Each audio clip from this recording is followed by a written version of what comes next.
Pemirsa, hanya karena kehabisan makanan, seorang ayah tega menganiaya anak kandungnya sendiri yang masih berusia 8 tahun di Kota Waringin Barat, Kalimantan Tengah. Pasca bercerai, sang anak kerap menjadi korban penganiayaan. Aksinya ini diketahui oleh guru korban yang langsung melaporkannya ke polisi.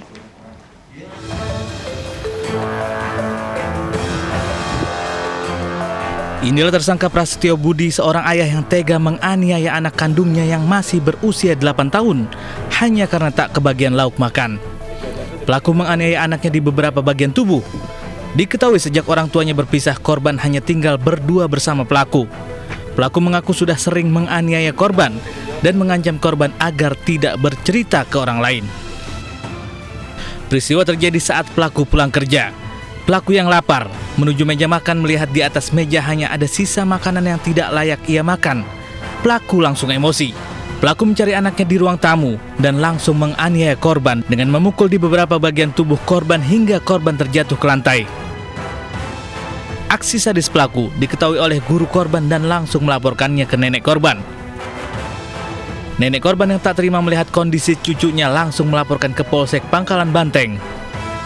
Aku membuka meja laci dan melihat hanya ada ikan yang sudah tinggal kurang dari setengah, dan itu pun hanya tersisa bagian kepala dan hatinya saja. Pelaku sontak langsung marah dan langsung mendatangi korban yang notabene-nya adalah anak kandungnya sendiri. Karena yakin bahwa korban yang memakan habis ikan tersebut, dan langsung menendang perut korban dengan lutut sampai dengan korban ini muntah dan kemudian terjatuh ke lantai. Kemudian menginjak kaki korban sebelah kanan serta menjewer telinga kiri korban dengan keras, dan dilanjutkan memukul rahang kanan serta mencakar leher korban. Akibat ulahnya, pelaku akan dijerat Undang-Undang tentang KDRT dengan hukuman 5 tahun penjara.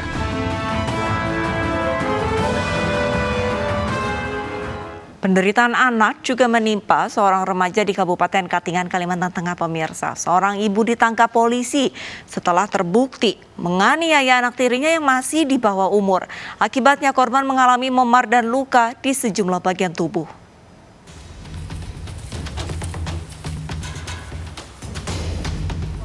Ibu rumah tangga berinisial S, 33 tahun ini, digiring petugas untuk menjalani pemeriksaan di kantor Unit Perlindungan Perempuan dan Anak, Satreskrim Polres Katingan, Kalimantan Tengah.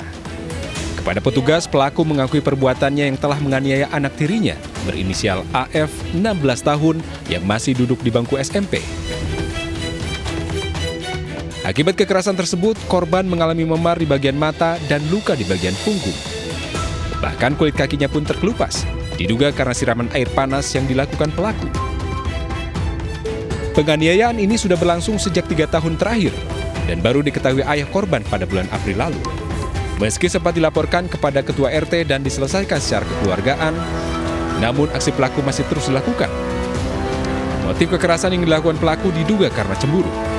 Masih melakukan. Untuk motif dari ibu tirinya tersebut, salah satunya adalah kecemburuan. Kecemburuan terkait kasih sayang lebih kepada anak kandung dari bapaknya, sedangkan perhatian kepada dirinya sangat kurang. Pelaku beserta sejumlah barang bukti diamankan di Polres Katingan. Pelaku pun terancam hukuman penjara maksimal 15 tahun. Gara-gara sakit hati kepada suami, seorang ibu di Lebak, Banten tega menganiaya bayi yang baru dilahirkannya. Pelaku telah ditangkap polisi dan mengakui semua perbuatannya.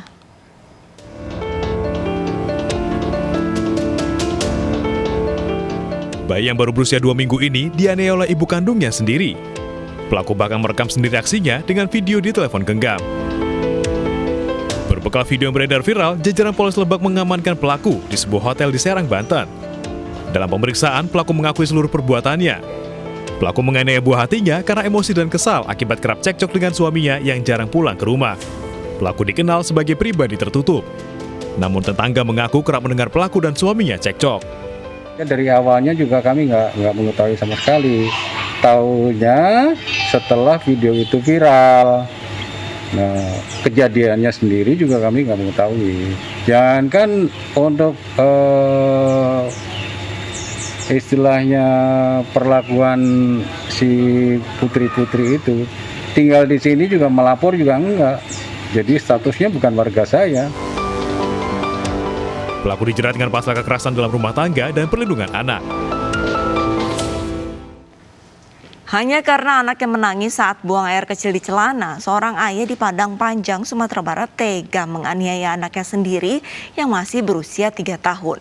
Korban tewas usai mengalami luka memar di sejumlah bagian tubuhnya, usai dipukul hingga terpental dan terbentur tembok.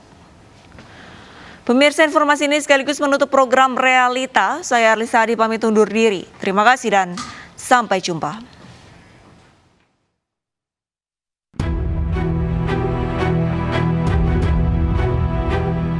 Seorang ayah bernama Irwan Sugianto, warga Koto Panjang, Kota Padang, Sumatera Barat, tega menganiaya anak bungsunya yang masih berumur 3 tahun hingga tewas hanya karena anaknya buang air kecil di celana.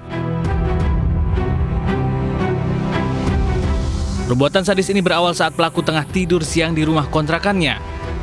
Saat itu korban menangis karena buang air kecil di celana. Tangisan korban membuat pelaku terganggu. Pelaku yang kesal langsung memukul korban dengan tangan kosong berkali-kali hingga korban terpental, membentur tembok dan tak sadarkan diri. Mengetahui korban tak sadarkan diri, pelaku langsung menggendong anaknya dan menyerahkan ke kakak iparnya. Dan pelaku keluar rumah seperti tidak ada kejadian apa-apa. Warga yang mengetahui kondisi bocah semakin parah yang disertai muntah-muntah, membawa korban ke rumah sakit untuk menjalani perawatan, namun tidak berlangsung lama korban meninggal dunia. Anak yang mana dipukulin? Itu juga, Pak. Apanya dipukul itu? Pipinya, Pak. Gara-gara apa? Berisik, Pak. Berisik? Ya, Pak. Pelaku diamankan polisi setelah mendapat laporan warga karena korban meninggal dunia. Dari hasil pemeriksaan korban ditemukan luka memar pada kedua mata, dagu dan punggung akibat pukulan. Jadi ketika kita menanyakan keterangan tersangka mengemukakan bahwa karena pipis dalam celana. Apa yang dilakukan terhadap korban waktu itu, Bang? Jadi dapat saya jelaskan menurut keterangan tersangka memukul punggung sebanyak 3 kali terhadap korban, kemudian korban terpental dan kepalanya terbentur ke tembok. Pelaku yang juga residivis kasus pencurian ini masih menjalani pemeriksaan di Mapolres Padang Panjang, Sumatera Barat.